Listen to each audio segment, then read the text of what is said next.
41 ayat yang ke-10. Yesaya 41 ayat yang ke-10.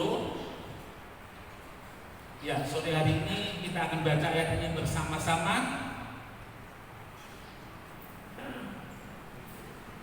Mas Suli sama Mbak Naya ini tidak social distancing. Tidak apa-apa. Ya, Yesaya 41 ayat yang ke-10. Bengkeknya agak ketat gitu ya. Kita akan baca ayat ini bersama-sama.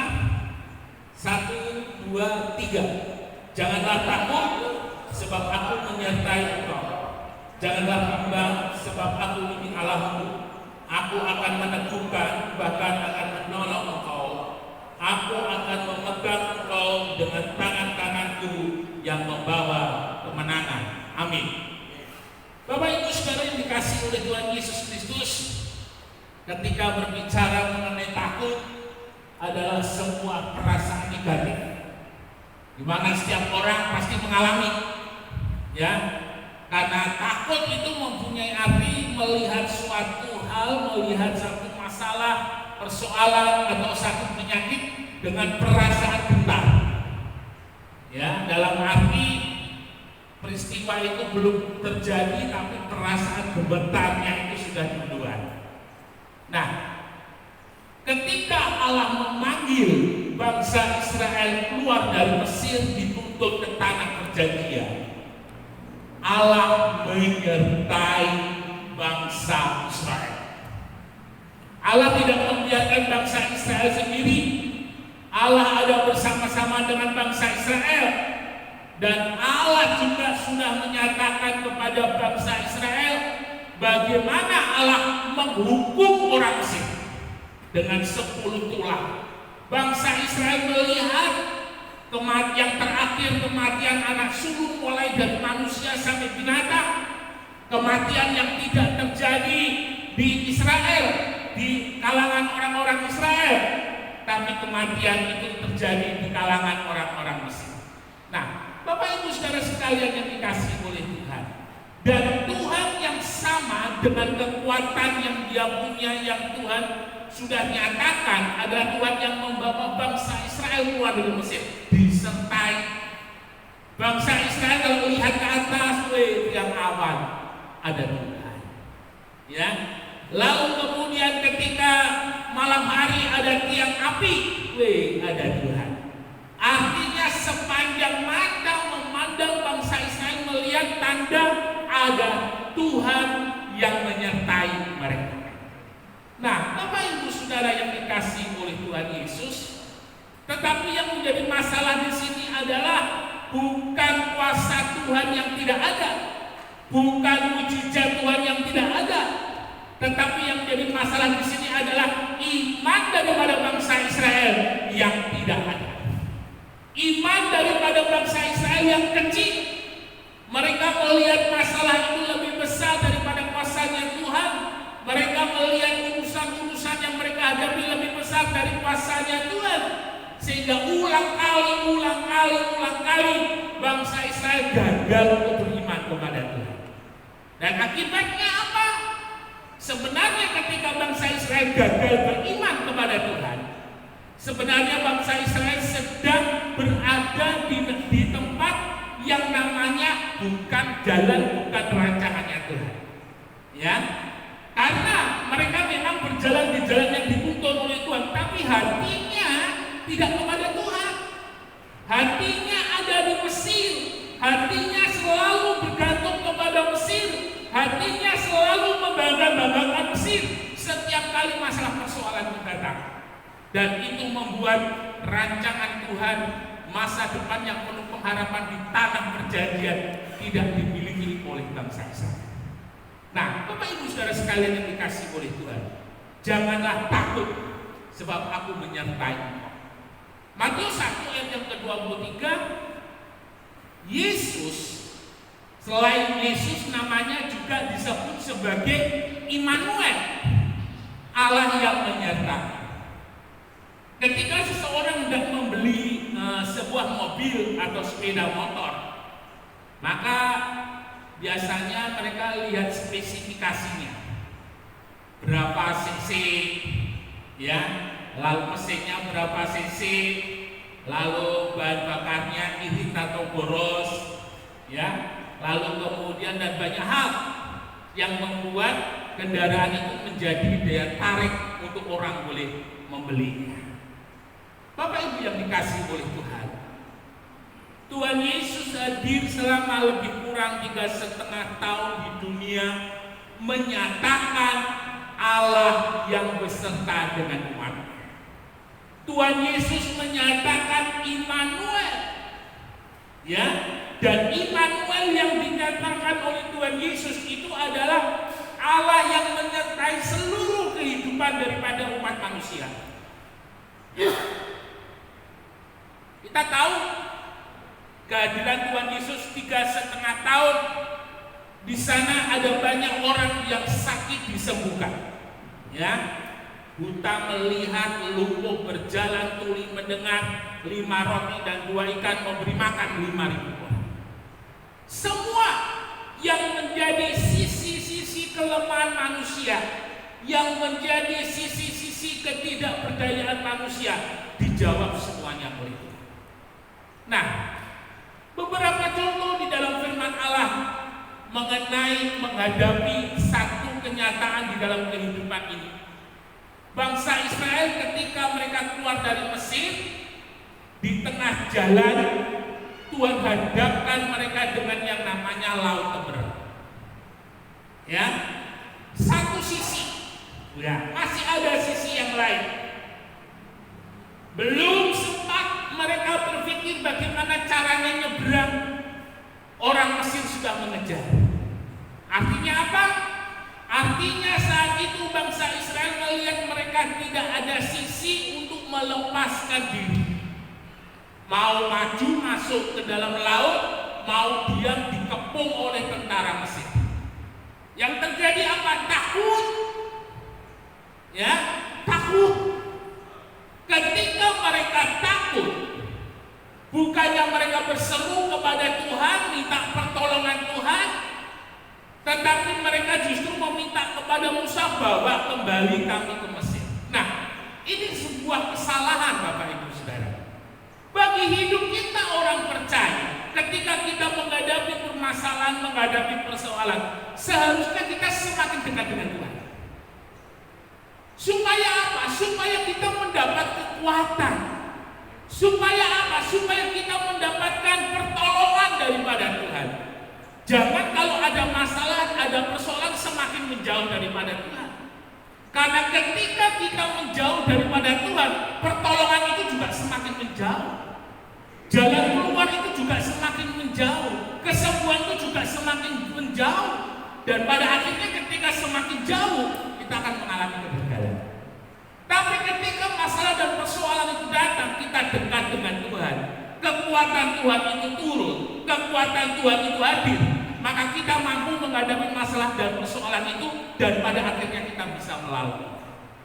Saudara yang dikasihi oleh Tuhan, setiap masalah, setiap persoalan yang terjadi atas kehidupan daripada orang percaya, perhatikan dengan baik-baik, semuanya atas seizin dan sekehendak Tuhan.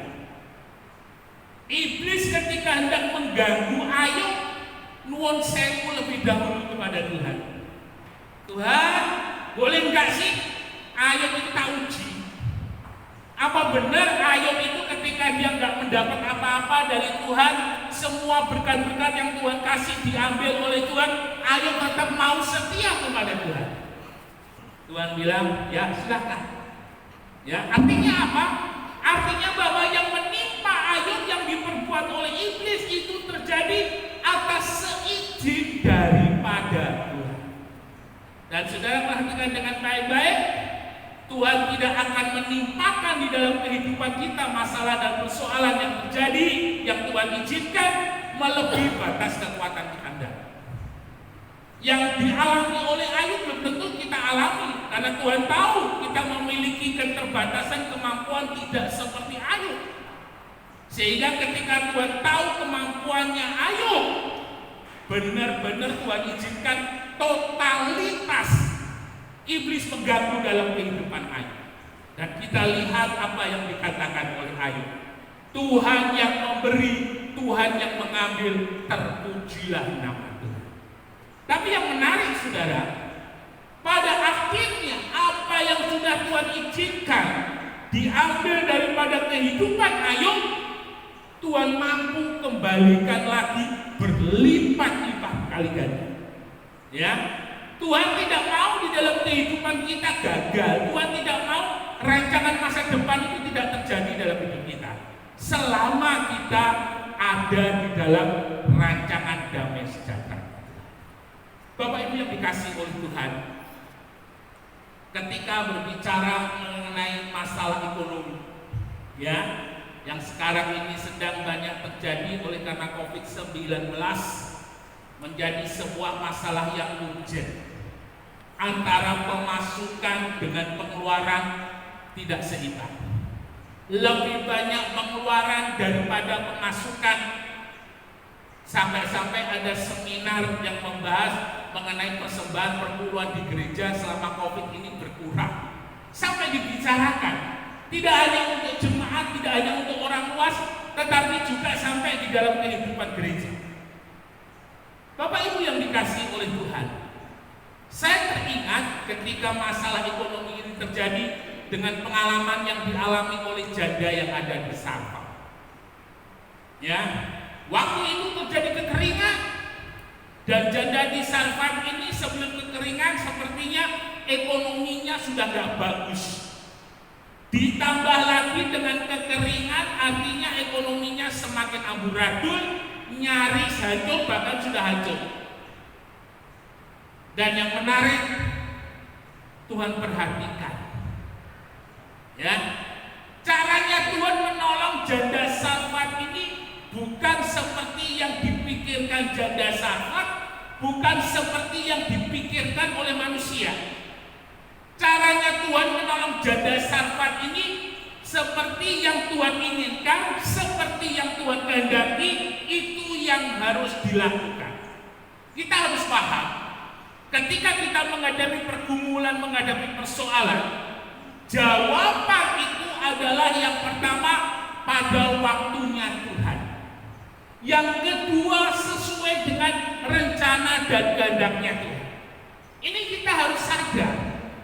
Dalam arti kita nggak bisa istilahnya maksa Tuhan, cepet ya Tuhan, tolong cepet ya Tuhan berkati, cepet ya Tuhan bela saya, nggak bisa. Semuanya sesuai dengan waktu dan kehendaknya Tuhan.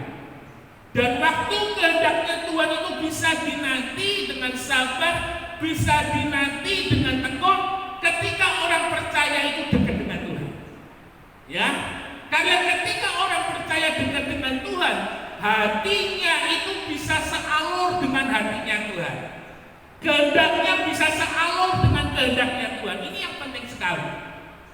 Pada saat Elia diperintahkan oleh Tuhan, aku akan memelihara kamu, kepada janda yang ada di Sarfat, Elia pada waktu itu juga dia beriman, dia percaya. Karena secara manusiawi, yang namanya kalau mau mendapatkan makanan yang benar datang kepada orang yang kaya, yang benar datang kepada orang penguasa, yang banyak makanan, yang banyak bahan-bahan kebutuhan. Tapi Tuhan justru mengutus Elia kepada janda yang ada di sana. Secara manusiawi, apa sih maunya Tuhan? Tapi kita lihat Elia nurut. Sebagai seorang hamba Tuhan, totalitas Elia nurut apa yang dilakukan oleh, apa yang dikatakan oleh Tuhan untuk memelihara dalam kehidupannya. Elia pergi dan Elia mulai bertemu sesuai dengan yang Tuhan tunjukkan. Elia berkata, "Ma, aku minta minum." Belum sempat janda ini ambil minum, Elia berkata, "Ma, aku minta roti." Bapak Ibu yang dikasihi oleh Tuhan, ketika Elia berkata, "Aku meminta roti," barulah keluar, ya, satu ungkapan, satu perkataan daripada janda di Sarfat ini mengenai keberadaannya. Janda ini mengatakan, "Tuhan, di rumah itu hanya ada tepung sedikit. Di rumah itu hanya ada minyak sedikit. Aku Aku buat roti, aku buat adonan, aku buat roti. Aku berikan kepada separuh untukku, separuh untuk anakku. Dan kesimpulannya, janda ini kalau boleh saya katakan, kami menunggu untuk mati setelah makan. Karena itu adalah roti terakhir yang kami makan. Bapak Ibu yang dikasihi oleh Tuhan, setiap kehidupan kita, ketika kita datang kepada Tuhan, kita harus melepaskan segala keegoisan kita. Kadang kita berdoa kepada Tuhan malu-malu, kadang kita berdoa kepada Tuhan gengsi. Ketika kita datang kepada Tuhan, kita mau belajar merendahkan hati. Ya, kita berbicara jujur kepada Tuhan, kita berbicara apa adanya kepada Tuhan. Tuhan, hari ini, saat ini, aku sedang mengalami kesulitan ekonomi, tidak ada pemasukan tetapi pengeluaran terus bertambah. Aku butuh hikmat-Mu, aku butuh pertolongan-Mu, aku butuh berkat-Mu turun atas kehidupan. Enggak gampang rupanya saudara, orang percaya itu jujur sama Tuhan. Hanya orang yang memiliki kerendahan hati yang berani jujur di hadapan Tuhan. Ya, mengutarakan apa Tuhan tahu, tapi Tuhan mau kejujuran di dalam hidup kita. Tuhan mau kerendahan hati dalam kehidupan kita. Saat lemah tak berdaya atas apa yang terjadi dalam kehidupan saudara, nangis sama Tuhan. Ya, tersungkur di hadapan Tuhan. Bagi laki-laki menangis gengsi, tapi ketika saudara menangis di hadapan Tuhan, itu sesuatu hal yang mulia.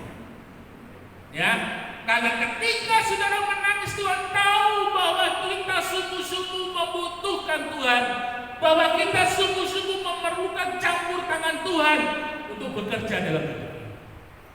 Elia berkata kepada janda ini, "Mak, buat lebih dahulu untukmu, baru untukmu, baru untuk anakmu." Ya, ini tidak masuk akal. Adonannya hanya untuk satu roti, dikatakan dibuat untuk Elia, untuk janda ini, untuk anaknya. Pertanyaannya adalah, yang lainnya itu bagaimana caranya? Lah ini adalah caranya Tuhan. Ketika Tuhan menolong, ketika Tuhan memberkati, itu bukan cara kita. Ketika Tuhan menolong, ketika Tuhan memberkati, itu caranya Tuhan. Ya, itu caranya Tuhan, itu karyanya Tuhan. Dan ketika Tuhan memberkati kehidupan kita dengan mujizatnya, pertolongannya dengan mujizatnya, itu sesuatu hal yang nothing impossible.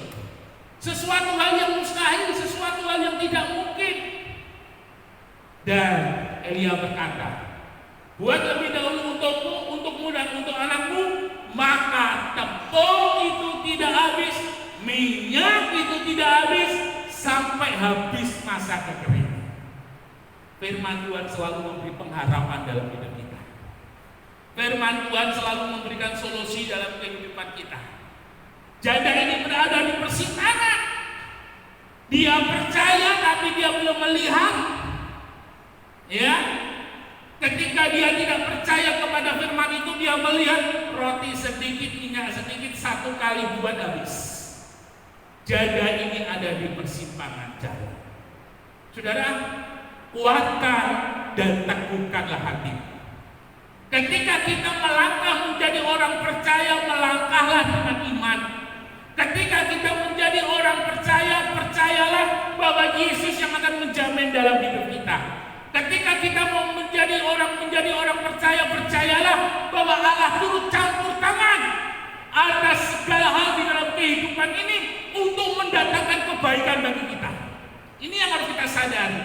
Dan janda itu memberikan pilihan yang tepat di dalam kehidupannya. Aku mau melakukan yang firman Tuhan perintahkan. Dan janda ini, dia pergi ke dapur seperti yang dikatakan Elia. Dia buat adonan, dia buat roti, dia serahkan kepada Elia. Dan dengan iman, dia kembali ke dapur, dia buat adonan, dia buat roti, lalu kemudian dia makan dengan iman. dia buat adonan, dia buat roti, tampung itu tidak habis, minyak itu tidak habis sampai masa kekeringan itu selesai. Mujizat masih ada. Ibrani katakan dengan jelas, Yesus Kristus tidak pernah berubah. Dahulu 2000 tahun yang lalu, hari ini Tuhan bisa buat mujizat itu untuk kita. Apapun yang menjadi masalah persoalan saudara, ekonomi, karir, pekerjaan, semuanya, Yesus adalah jalan bagi kehidupan kita. Rendahkan hatimu, akui. Salomo ketika dia berdoa di bait Allah, Tuhan mengatakan, jika umatku di dalam namaku disebut, maka dari tempat yang maha tinggi aku akan menjawab doa-doa. Hari ini Tuhan mau menjawab setiap doa kita. Hari ini Tuhan mau mengadakan mujizat untuk setiap kehidupan kita. Tapi Tuhan mau satu hal, adakah iman di dalam hidup kita? Ya, adakah iman dalam hidup kita? Sebentar kita akan doa. Akui dengan kerendahan hati apa yang hari ini menjadi pergumulan saudara, apa yang menjadi masalah saudara, bawa kepada Tuhan. Katakan kepada Tuhan, Tuhan, air mataku sudah hampir habis, kekuatanku sudah hampir hilang, tapi sore hari ini aku percaya selalu ada pengharapan di dalam Tuhan. Biarlah kita jangan berjalan mundur, tapi biarlah kita terus berjalan maju. Setapak demi setapak maju. Karena setiap kehidupan kita, ingat baik-baik, masa depan yang penuh pengharapan Tuhan berikan di dalam kehidupan kita. Immanuel, Tuhan Yesus memberkati, beri kemuliaan.